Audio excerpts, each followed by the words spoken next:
Hi everyone, and welcome to the latest of the Brilliant Club's information, advice and guidance sessions about university for pupils in Key Stage 2 and Key Stage 3. This week we're going to think about where you would live if you went to university and explore all of the options available to you. By the end of this session, you will have a much better understanding of the different types of accommodation on offer to you at university and how you could choose the right accommodation for you. So, with the help of our previous sessions, you will have already decided on what subject you want to study at university, the university you want to study at, and we've helped you to apply for that university. The next step is to think about where am I going to live for the next 3 or 4 years while I'm there.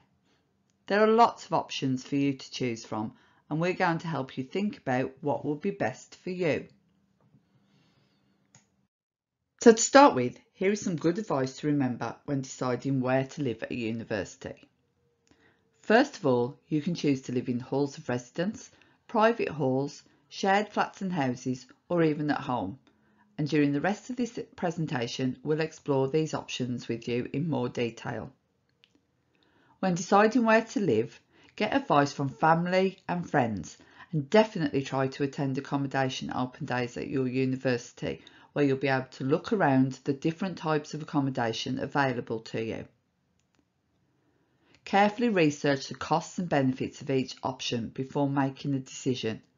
Make sure you consider your budget and your preferences when making the final decision. Start your accommodation application really early, straight away once you've accepted a place on a course. Don't leave it too late so that your options are much more limited. Over the next few slides, we're going to think about each of the different places you could live at university. We're going to look at the great things about each type and also the not great things about each type. Before we start though, let's make a chart so we can record everything we find out about types of accommodation at university. So, pause the presentation and go grab the largest piece of paper you can find and some coloured pens and crayons and draw a table like this one below. Make sure you leave lots of space in each row for writing down your thoughts and ideas. When you've done that, restart the presentation.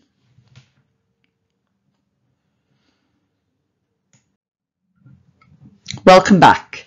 And first of all, we're going to look at halls of residence or university managed accommodation. This is usually called halls. So if you decided this was where you were going to live, you will be living in halls. Now, pause the presentation again and take a look at each of the pictures on this slide. These are all the different kinds of halls of residence you could live in. What are your first thoughts about these? When you're ready, restart the presentation. Generally, halls of residence are owned by the university and tend to be for first years only. They are a great way to adjust to living away from home.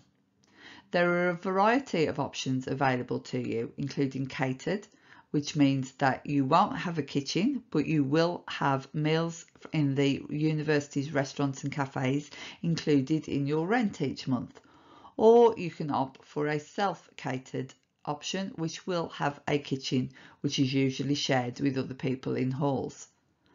There are also ensuite or shared bathroom options.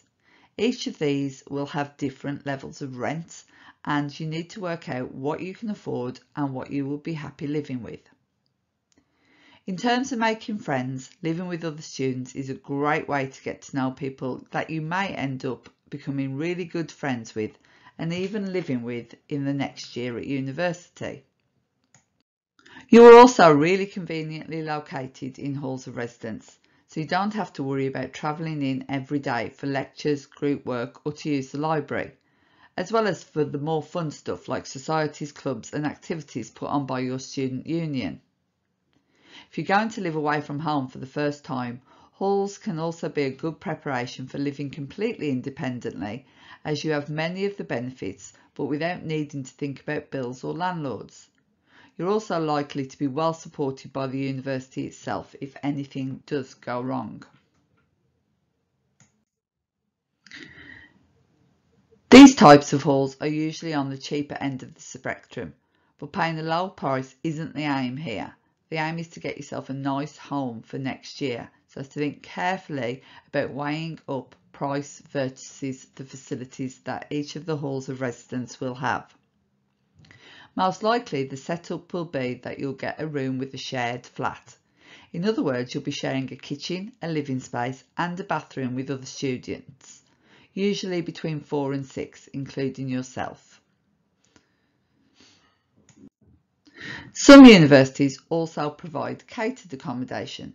This is really worth considering if you don't feel ready or able to cook for yourself, though it will increase the cost of your rent, but obviously you won't have to buy much food. You don't get to choose who you live with though, which can make things tricky if you don't get on with the others on your corridor. And with so much going on, halls aren't the place to be if you value peace and quiet. So now we're going to think about the positives and the negatives of living in halls of residence. I want you to go back and look at the pictures on the first slide that we showed you about halls, and then read each point carefully on the slides following that. What do you think would be great about living in university halls? And what do you think would be negative about living in university halls? Write down everything you can think of in your table that we prepared earlier. It'd be really good for you to pause and rewind the presentation so that you can do this in your own time. When you are ready, restart the presentation. Next, we're going to look at private halls of residence. Again, pause the presentation and take a look at the pictures. What are your first thoughts about these places to live?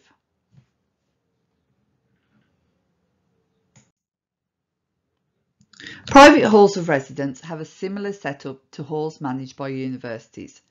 You will have your own room and you share communal areas like a kitchen or a TV room, but it's owned by a private company, not the university. Private hall providers are very common in big cities like London or Manchester, which have several universities based there, and thus lots of students looking for a place to live. Private halls of residence are often in a central location and have all the mod cons required for student living. However, they are often the most expensive option. It's important for you to find out what is and isn't included in your rent. Where university-owned halls tend to offer the bare essentials, and the rent reflects this, remember. Private halls have everything, providing you with state-of-the-art facilities and more perks than you can shake a stick at. And we don't just mean super fast Wi-Fi and communal TVs. Think gyms, games rooms, cinema rooms, stylish communal areas, comfy study areas and free on-site social events. While all these extras sound great, they may be unnecessary perks which look cool when you start looking at them, but you may never actually use, but you'll still get charged for them. Same student pitfalls also apply at university halls and private halls. Noise, not choosing who you live with, mess and so on. So again, bear this in mind. As for location, this can vary depending on the provider, but the best student residences are just short walks away from your university campuses. Having those super duper facilities in your accommodation is all well and good, but the catch is if you have to travel for ages to and from university or to and from anything in general, then it's probably not worth it. Again, we now want to look at the positives and negatives of private halls.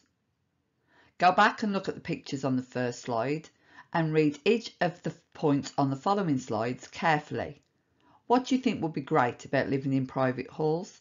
And what do you think would be negative about living in private halls? Write down everything you can think of once again in the table we prepared earlier. Again, it'd be really great if you paused and rewound the presentation so that you can do this in your own time. Restart the presentation when you're ready. Next, we're going to look at shared houses or flats. These are the most common and popular choices amongst students. They are usually managed by landlords as properties in the private rented sector. Students usually share houses with several housemates depending on the size of the building. Once again, pause the presentation and look at each of the pictures on this slide. What looks good and what looks bad about living in a shared house. Once you're ready, restart the presentation.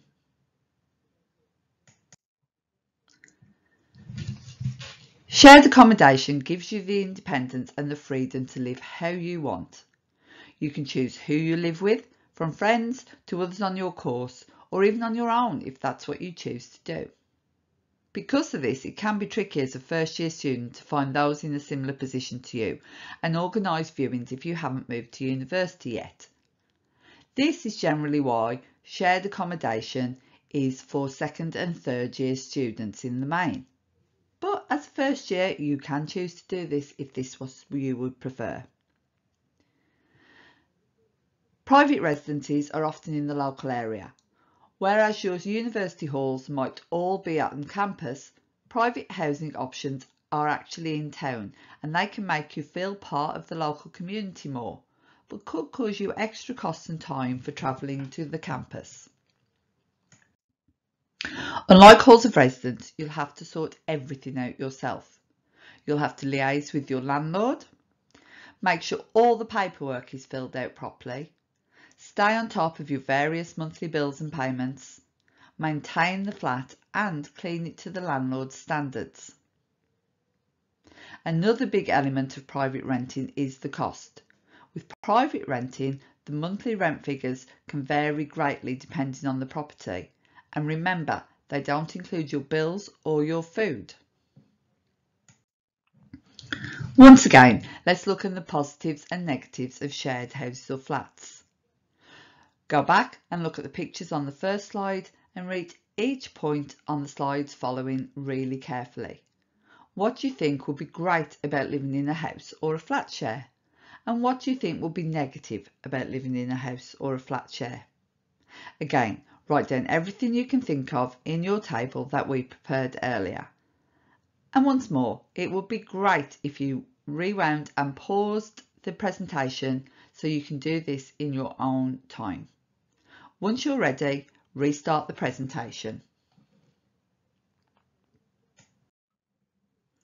The last option we're going to look at is staying living at home. If you're within commuting distance of your university, living at home with your family while studying is definitely worth considering. Once more, let's pause the presentation and look at each of these pictures really carefully. What are your first thoughts about staying at home while you're at university? Restart the presentation when you're ready.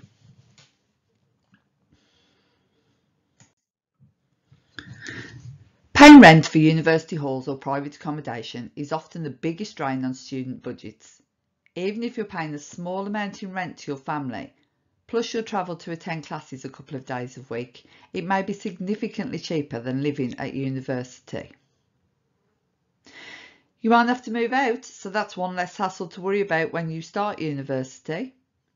And you'll continue to have all the home perks, someone else helping to sort out your cooking, your washing, your cleaning, your ironing. However, you'll still be living under your parents' roof, which means still living by their rules, which may limit your independence, which is one of the great things about going to university in the first place.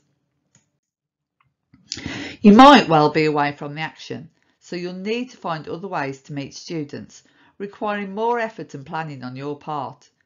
However, if you join in, you are sure to meet plenty of people, both in and out of your lectures, sports club societies and student union events. Commuting from home could take up a lot of your time and money rather than living close by in university accommodation. It can be difficult to socialise in the evening if you need to get the last train. unless you have somewhere else you can stay with friends maybe. And you might miss out on learning on being more independent and fending for yourself, which is one of the great experiences of going to university. Once more, let's look at the positives and negatives of living at home. Go back and look at the pictures on the first slide and read each point in the following slides carefully. What do you think will be great about living at home? And what do you think will be negative about living at home? Once more, write down everything you can think of in the table that we prepared earlier. Pause the presentation and then restart it again when you've completed this in your own time. So, we've told you a lot about the different types of university accommodation, but you might want to find out a little bit more yourself. So the links below will take you to look at some of the best accommodation universities have to offer. Do some of your own research and add any new information you find to your table. Again, pause the presentation and restart it again when you've completed your own research on the subject. So, at this point, what's your choice? Looking at all the positives and negatives of each type of university accommodation, can you rank each type of accommodation in order? Remember, there is no right answer, this is your choice. Which accommodation came top for you and why? Which accommodation came last for you and why? It's really important for you to think about your reasons that you've ranked the university accommodation in this order. So pause the presentation while you complete this. Restart again when you're ready. If you're still undecided, this quiz might help you make a final decision. Again, pause the presentation and enter the website below to complete a fun quiz that will help you think more about what kind of accommodation would suit you. Once you've done that, restart the presentation again. So, what did you find out? And what is your final decision? Share your table and your quiz results with your parents and carers and talk to them about what the different kinds of university accommodation there are, where you think you might like to live at university, and what the reasons for those choices are.